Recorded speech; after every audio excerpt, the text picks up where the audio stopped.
Hello everyone and welcome to my YouTube channel EPE यानी expertise of physical education. और आज जिस topic के ऊपर हम बात करने वाले हैं वो है आपका स्पोर्ट्स इंजरीज, यानी कि वो इंजरीज जो कि स्पोर्ट्स की फील्ड में कॉमनली होती रहती हैं, यानी कि वो इंजरीज जो आपको ट्रेनिंग के दौरान या फिर आपके कंपटीशन के दौरान कॉमनली हो जाती हैं। ठीक है, तो शायद ही ऐसा कोई प्लेयर हो जिसे कभी अपने लाइफ स्पैन में इंजरी ना हुई हो। तो देखिए, जब हम स्पोर्ट्स इंजरीज को स्टडी करते हैं तो स्पोर्ट्स इंजरीज को हम दो पार्ट्स में डिवाइड कर लेते हैं। एक है आपका सॉफ्ट टिश्यू इंजरी और दूसरा है आपका hard tissue injury. Heart tissue injury के अंदर आती हैं आपकी जितनी भी बोन से रिलेटेड इंजरीज हैं वो आती हैं आपकी हार्ट टिश्यू के अंदर, यानी कि आपका फ्रैक्चर एंड ऑल सारा आता है आपका हार्ट टिश्यू के अंदर। और सॉफ्ट टिश्यू के अंदर आती हैं आपकी रेस्ट ऑफ द बॉडी की इंजरी, सारी आती हैं आपकी सॉफ्ट टिश्यू के अंदर। इस वीडियो में हम बात करेंगे सॉफ्ट टिश्यू इंजरीज के ऊपर।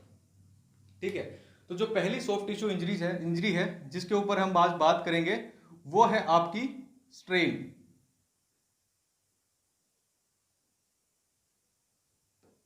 अब देखिए, स्ट्रेन क्या है। स्ट्रेन जो है वो आपकी टेंडन और आपकी मसल से रिलेटेड इंजरी है। किससे रिलेटेड है? आपकी टेंडन और आपकी मसल से।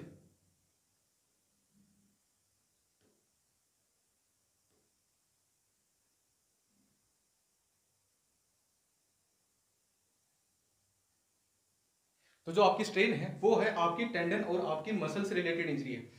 अब देखिए, स्ट्रेन होती क्यों है। देखिए, जब भी आप सडन ट्विस्ट कर जाते हो या कहते हैं ना कि यार हमारा पैर मुड़ गया, या फिर आप जब मसल को ओवर स्ट्रेच कर देते हो तो उसकी वजह से होती है आपकी स्ट्रेन की इंजरी।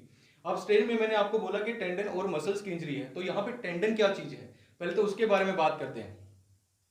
देखिए, यहाँ पे आपको डायग्राम में सपोज करो ये आपकी बोन है, ये क्या है? आपकी बोन है, और ये है आपकी मसल।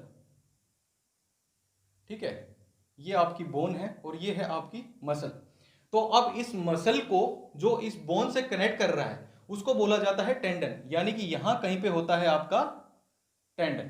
ठीक है, यानी कि इस मसल को जो इस बोन से कनेक्ट कर रहा है उसको बोला जाता है टेंडन। अब इसके अंदर ऐसा क्या होता है कि जिसकी वजह से अपने को स्ट्रेन की प्रॉब्लम हो जाती है। देखिए, जब सडन ट्विस्ट या फिर जब ओवर स्ट्रेच होता है तो क्या होता है कि आपका जो ये यहाँ पे जो टेंडन है ये क्या होता है? टीयर हो जाता है, यानी कि यहाँ पे यहाँ से फट जाता है या फिर यहाँ से टूट जाता है। तो क्या होता है कि आपको स्ट्रेन की प्रॉब्लम होती है। जब ये कम टूटता है तो आपको नॉर्मल होती है स्ट्रेन, और ये जब अगर फुली टूट जाता है तो आपको इंजरी इतनी ज्यादा होती है स्ट्रेन की कि आप उस बॉडी पार्ट को मूव ही नहीं कर सकते हो। ठीक है, या फिर क्या होगा कि दूसरा क्या बोला मैंने आपको, किसकी इंजरी है? मसल की। या फिर क्या होगा कि आपकी यहाँ से मसल टीयर हो जाएगी, यानी कि यहाँ से फट जाएगी आपकी मसल, यहाँ से टूट जाएगी। तो इसीलिए उसको बोला जाता है आपका स्ट्रेन। अब बात करते हैं कि आप स्ट्रेन का डायग्राम जो है वो आप यहाँ पे देख सकते हो। ये आपकी बैक का स्ट्रेन का डायग्राम है, यानी कि आप इसमें देखोगे आपके जो बैक स्ट्रेन का डायग्राम है इसके अंदर आप देखोगे जो आपके बैक के टेंडेंस है ना वो टूटे हुए हैं इस डायग्राम के अंदर। ठीक है, आप क्लियरली देख सकते हो, इमेज आपको आपकी स्क्रीन के ऊपर दिख रही होगी। ठीक है, अब बात करते हैं कि आपकी जो स्ट्रेन है उसको ट्रीट कैसे करते हैं, यानी कि आपको अगर स्ट्रेन की इंजरी हो चुकी है तो उसको ठीक कैसे किया जाता है, उसकी ट्रीटमेंट क्या है। देखिए, इसके लिए हम एक प्रोसीजर फॉलो करते हैं जिसको हम बोलते हैं राइस, यानी कि क्या बोलते हैं? राइस।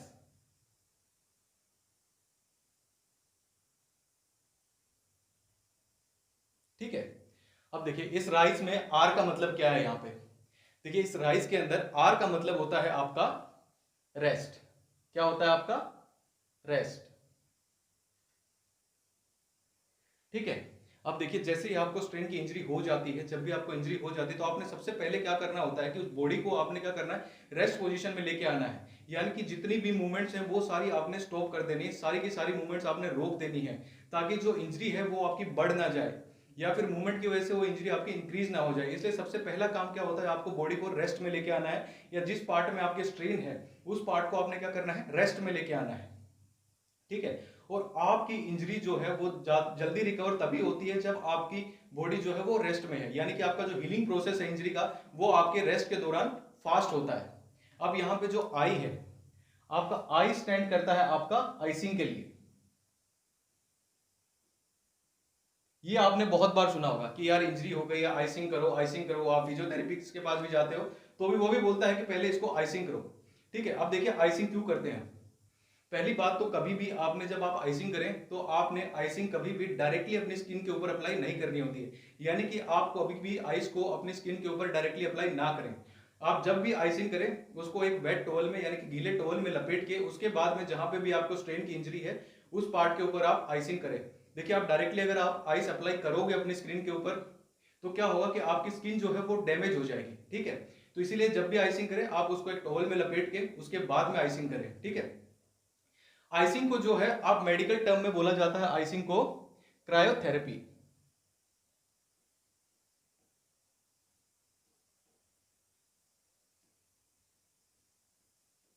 यानी कि आइसिंग को अगर आप मेडिकल टर्म की बात करें तो मेडिकल टर्म में आइसिंग को बोला जाता है आपका क्रायोथेरेपी।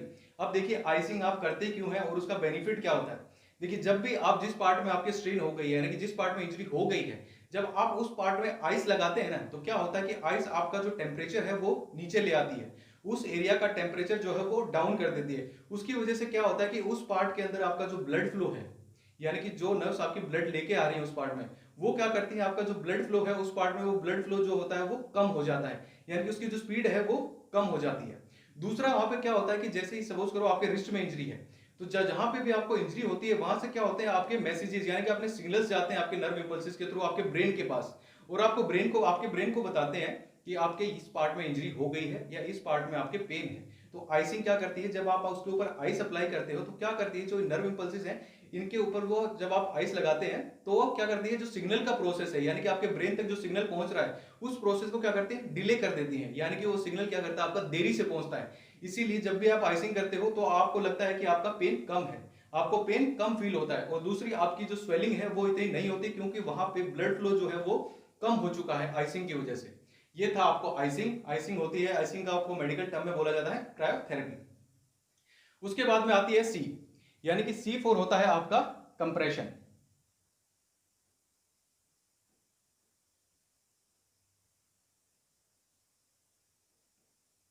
अब देखिए आइसिंग कर ली आपने, अब इस कंप्रेशन का, सी फोर कंप्रेशन का क्या मतलब है। देखिए कंप्रेशन का मतलब होता है कि आपने जब आइसिंग कर ली है तो उस पार्ट को आप किसी बैंडेज या फिर क्रैप बैंडेज या किसी और बैंडेज की हेल्प से आप उस पार्ट को कवर कर दीजिए। उससे क्या होता है कि जो आपका स्वेलिंग होती है वो कम होती है, यानी कि आपको स्वेलिंग रोकने में हेल्प करता है। कंप्रेशन का मतलब होता है उस पार्ट को, उस एरिया को कवर करना, ठीक है। तो ये मतलब होता है आपका सी फोर कंप्रेशन। और आप जब भी बैंडेज बांधे, क्रैप बैंडेज बांधे, तो मेक श्योर कि वो ज्यादा टाइट ना हो, ठीक है। उसके बाद में राइस में आपका जो ई है, ई स्टैंड करता है आपका एलिवेशन के लिए।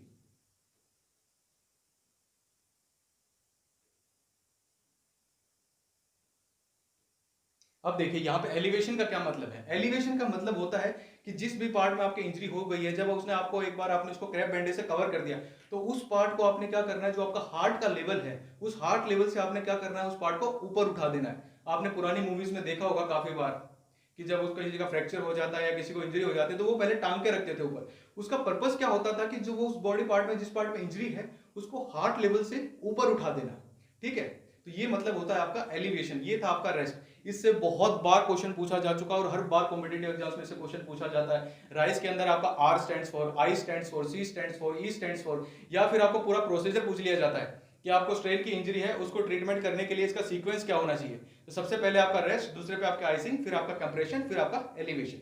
ये थी आपकी स्ट्रेन की इंजरी। और जब हम स्ट्रेन की इंजरी की बात करते हैं तो स्ट्रेन इंजरी में आपके यहाँ पे, यानी कि यहाँ पे जहाँ पे आपका टेंडन है ना, यहाँ पे एक और इंजरी होती है, एक और इंजरी होती है आपके टेंडन के अंदर यहाँ पे, उसको बोला जाता है आपका टेंडनाइटिस।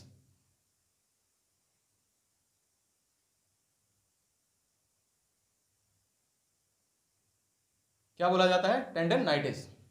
अभी टेंडनाइटिस क्यों होती है। टेंडनाइटिस होती है आपकी जब आप मसल्स को ओवर यूज करते हो, यानी कि जब आप उसका ज्यादा इस्तेमाल कर लेते हो जरूरत से ज्यादा, या फिर आपके बोन और आपके जो टेंडन है इसके बीच में फ्रिक्शन क्रिएट हो जाए, उसकी वजह से होती है आपकी टेंडनाइटिस। इसमें क्या होता है कि जब फ्रिक्शन या फिर आप ओवर यूज कर लेते हो तो क्या होता है, आपका जो टेंडन है ना यहाँ पे, इसमें क्या होती है आपकी स्वेलिंग आ जाती है, यानी कि ये सूज जाता है, उसको बोला जाता है आपका टेंडनाइटिस, ठीक है। उसके बाद जो नेक्स्ट इंजरी आती है आपकी सॉफ्ट टिश्यू इंजरी के अंदर, वो आती है आपकी स्प्रेन। क्या आती है आपकी, स्प्रेन।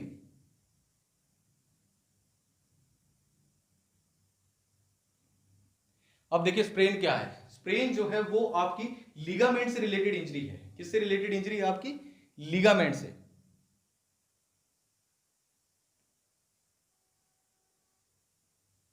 स्ट्रेन आपकी किससे रिलेटेड है, आपके लिगामेंट से रिलेटेड इंजरी है।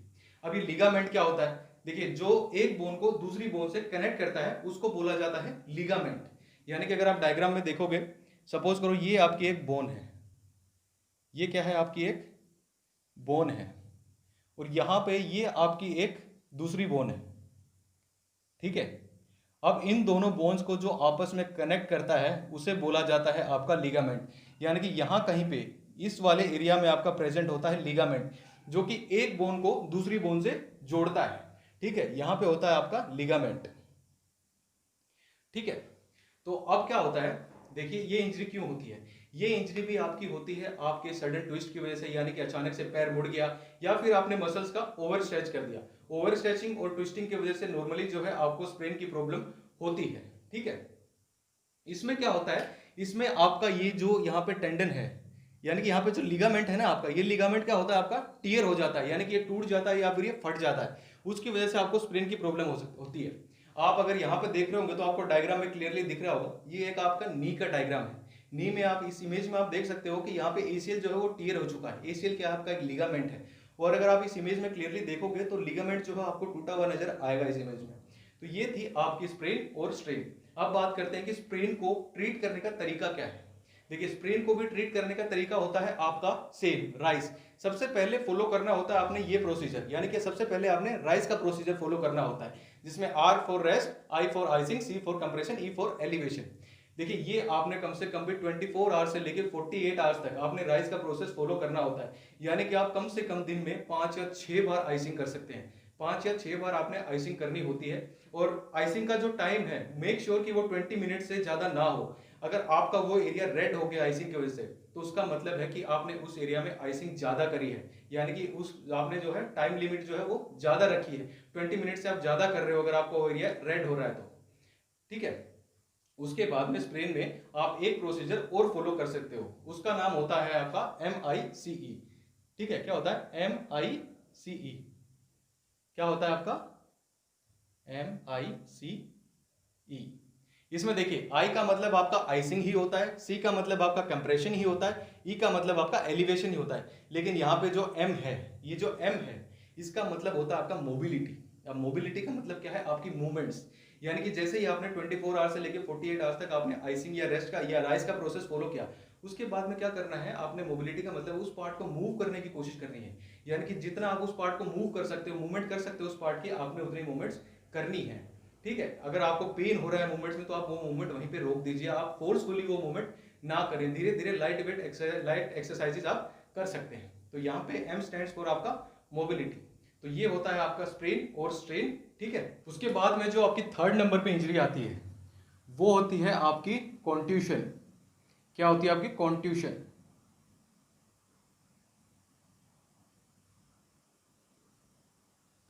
अब देखिए कॉन्ट्यूशन का मतलब क्या है।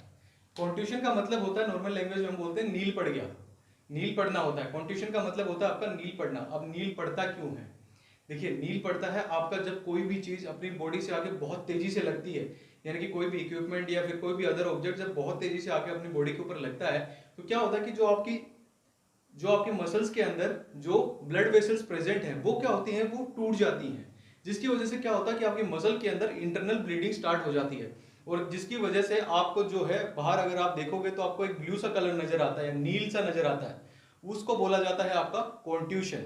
किसकी वजह से होता है, ये आपकी इंटरनल ब्लीडिंग की वजह से होता है। कॉन्ट्यूशन को ट्रीट करने का सबसे अच्छा तरीका होता है, यानी कि आप इसके ऊपर आइसिंग करें 24 से 48 आवर्स तक लेके, और जैसे जैसे ये ठीक होता जाएगा ना, यानी कि जैसे जैसे हील होता जाएगा वैसे वैसे इसका कलर जो है वो चेंज होता जाता है, ठीक है। ये था आपका कॉन्ट्यूशन। इसका डायग्राम आपको यहाँ पे दिख रहा होगा, यानी कि आप देख सकते हैं यहाँ पे कैसे कॉन्ट्यूशन है। यहाँ पे आप देख सकते हैं पैर में कॉन्ट्यूशन हुआ है, यानी कि नील पड़ा हुआ है। कॉन्ट्यूशन का मतलब होता है आपका नील पड़ जाना, ठीक है। उसके बाद में आता है आपका 4th नंबर पे आता है आपका एब्रेशन।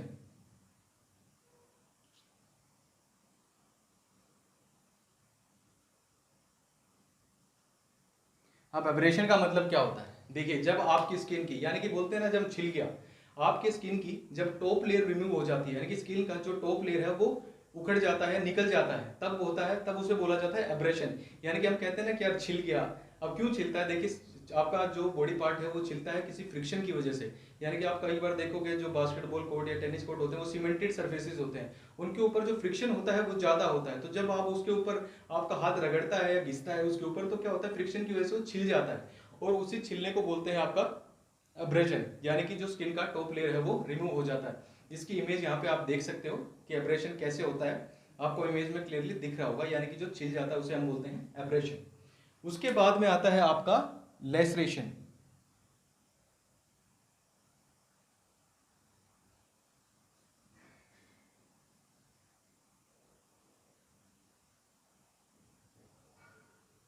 अब लेसरेशन क्या है?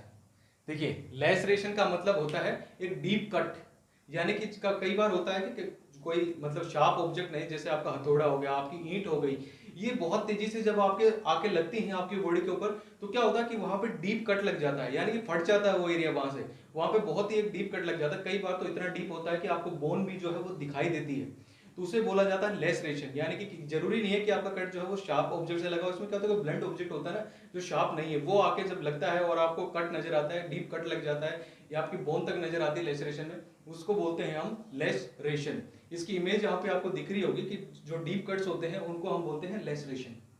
ठीक है, अब लेसरेशन को ट्रीट करने का सबसे अच्छा तरीका क्या है? देखिए, लेसरेशन में क्या होता है कि आपकी जो ब्लीडिंग होती है वो बहुत ज्यादा होती है लेसरेशन में, तो सबसे जो पहला काम है आपका वो है आपने उसकी ब्लीडिंग रोकना। अब आप ब्लीडिंग कैसे रोकोगे? देखिए, जब आपने ब्लीडिंग रोकनी है लेसरेशन के अंदर, तो आपने क्या करना है कि जिस भी एरिया में लेसरेशन है उस एरिया को आपने क्या करना है, उस पॉइंट को आपने दबा के रखना है, यानी कि उस एरिया को आपने कंप्रेस करके रखना है। उससे क्या होता है कि आपकी जो ब्लीडिंग होती है वो रुक जाती है। ठीक है, ये क्वेश्चन काफी बार पूछा जा चुका है, डीएसएसबी में भी आप देखोगे, चाहे राजस्थान पीटीआई हो, कि जो बेस्ट वे है ब्लीडिंग को रोकने की वो क्या है, तो वो यही है कि आप जिस पॉइंट पे आपकी लेसरेशन हुई है उस पॉइंट के ऊपर आपने क्या करना है, प्रेस करके रखना है या कंप्रेस करके रखना है उस एरिया को। उससे क्या होता है, आपकी ब्लीडिंग रुक जाती है। ब्लीडिंग रुकने के बाद आपने क्या करना है, उस बाउंड को साफ करना है, और साफ करते टाइम भी अगर आपकी ब्लीडिंग होती है दोबारा, तो आपने सेम प्रोसीजर फॉलो करना है, यानी कि उसके पॉइंट के ऊपर आपने कंप्रेस करना है। ठीक है, उसके बाद में क्या होता है कि लेसरेशन अगर आपका बहुत ज्यादा डीप है तो आपने क्या करना है, डॉक्टर को कंसल्ट करना है, क्योंकि इसमें आपको स्टिचेस लगवाने पड़ सकते हैं, यानी कि टाके लगवाने पड़ सकते हैं, तो आपने डॉक्टर को कंसल्ट करना है उसके बाद में। ठीक है, लेसरेशन के बाद में आता है आपका इंसेशन।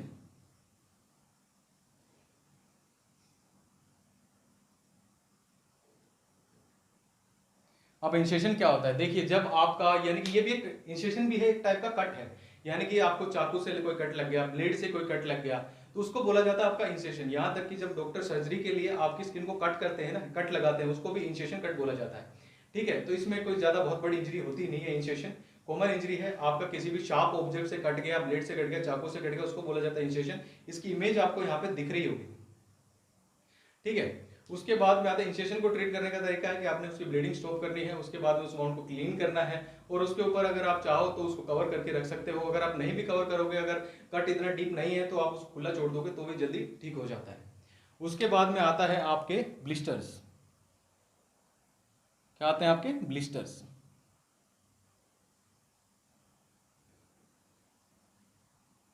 ब्लिस्टर्स का क्या मतलब होता है? ब्लिस्टर्स का मतलब होता है आपके छाले।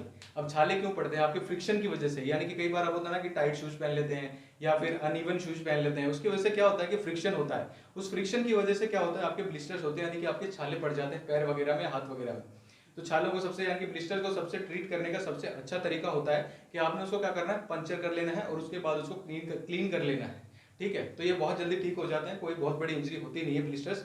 ठीक है, उसके बाद में एक बहुत ही कॉमन इंजरी होती है, जिसको आपने काफी बार नाम सुना होगा, उसका न्यूज में भी, टेनिस एल्बो। टेनिस एल्बो क्या होता है? देखिए, आपने देखा होगा, न्यूज में सुना होगा कि सचिन तेंदुलकर जो थे उन्होंने टेनिस एल्बो का कराया था, ऑपरेशन कराया था। तो टेनिस एल्बो क्यों होती है? जब आप ओवर यूज कर देते हो एल्बो का, यानी कि जब आप एल्बो का ओवर यूज कर देते हो तो आपको टेनिस एल्बो होती है। कई बार आपने लेडीज को देखा होगा कि वो ऐसे पर्स लटका के रखती हैं, तो क्या हो रहा है कि यहाँ पे उनकी जो एल्बो है उसका ओवर यूज हो रहा है, तो उनको भी क्या है, टेनिस एल्बो की प्रॉब्लम हो सकती है। इससे भी काफी बार क्वेश्चन पूछा जा चुका है आपकी टेनिस एल्बो से भी। ठीक है, अब मैंने आपको ट्रीटमेंट बता दी, सारी इंजरीज बता दी, अब आप सोच रहे होंगे कि आपको प्रिवेंशन क्यों नहीं बताया।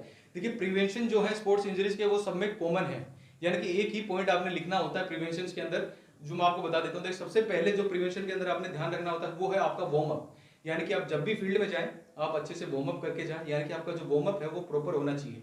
यानी कि अगर आपने प्रॉपरली वार्म अप नहीं किया है तो आपकी बॉडी में इंजरीज होना नॉर्मल सी बात है, आपको इंजरी होने के चांसेस जो है वो बढ़ जाते हैं। दूसरा होता है आपको प्रोटेक्टिव इक्विपमेंट्स, यानी कि उस गेम से रिलेटेड जो भी प्रोटेक्टिव इक्विपमेंट्स हैं वो आपने जरूर यूज करने चाहिए, क्योंकि वो आपको इंजरी से बचाने में हेल्प करते हैं। तीसरा जो होता है वो है आपका ग्राउंड, यानी कि आपका जो ग्राउंड है वो एकदम क्लीन होना चाहिए, सरफेस जो है वो अनइवन नहीं होना चाहिए। आपका अगर अनइवन सरफेस है और अगर आपका जिस ग्राउंड पे आप खेल रहे हो वो अनइवन है, तो वहां पे भी आपको इंजरीज होने के चांसेस ज्यादा हो जाते हैं, यानी कि आपका इंजरीज का जो चांसेस है वो इंक्रीज हो जाते हैं। तो ये थे आपके प्रिवेंशन के अंदर आप और भी बहुत कुछ लिख सकते हो, जैसे कि प्रॉपर ऑफिशिएटिंग। दूसरा होता है कि जब भी आप खेलें, कोई गेम खेले, तो प्रॉपर ऑफिशियल्स के अंडर खेलें, यानी कि जो आपके ऑफिशियल्स हैं, यानी कि जो आपके रेफरीज एम्पायर्स वगैरह हैं, वो क्या है, वो आपके प्रॉपर होने चाहिए, वो भी आपको इंजरी से बचाने में हेल्प करते हैं। तो ये थे इनके प्रिवेंशन हर इंजरी में कॉमन ही होते हैं, आपने इन चीजों का ध्यान रखना होता है स्पोर्ट्स इंजरीज के दौरान। ठीक है, तो आज हमने बात करी आपकी सॉफ्ट टिश्यू इंजरीज के बारे में। नेक्स्ट वीडियो में हम बात करेंगे हार्ड टिश्यू इंजरीज के बारे में। ठीक है, यानी कि आपके हार्ड टिश्यू के अंदर आते हैं आपके फ्रैक्चर्स कितने टाइप के होते हैं, कौन कौन से फ्रैक्चर होते हैं, क्या उनकी ट्रीटमेंट है, इसके बारे में बात करेंगे हम अपने नेक्स्ट वीडियो में। अगर आपको वीडियो पसंद आया हो तो वीडियो को सब्सक्राइब जरूर करें आने वाली वीडियोस के लिए, और लाइक और कमेंट, आप अपना कमेंट जरूर दें, आप मुझे फीडबैक दे सकते हैं अपना कमेंट के अंदर। ठीक है, उसके बाद में अगर आपने क्विज़ेस परफॉर्म करने हैं, इससे रिलेटेड आपने क्विज़ेस देखने हो, तो आप हमको हमारे इंस्टाग्राम चैनल के ऊपर भी फॉलो कर सकते हैं। इंस्टाग्राम का जो लिंक है वो नीचे डिस्क्रिप्शन में दिया हुआ है। Thank you so much, have a good day.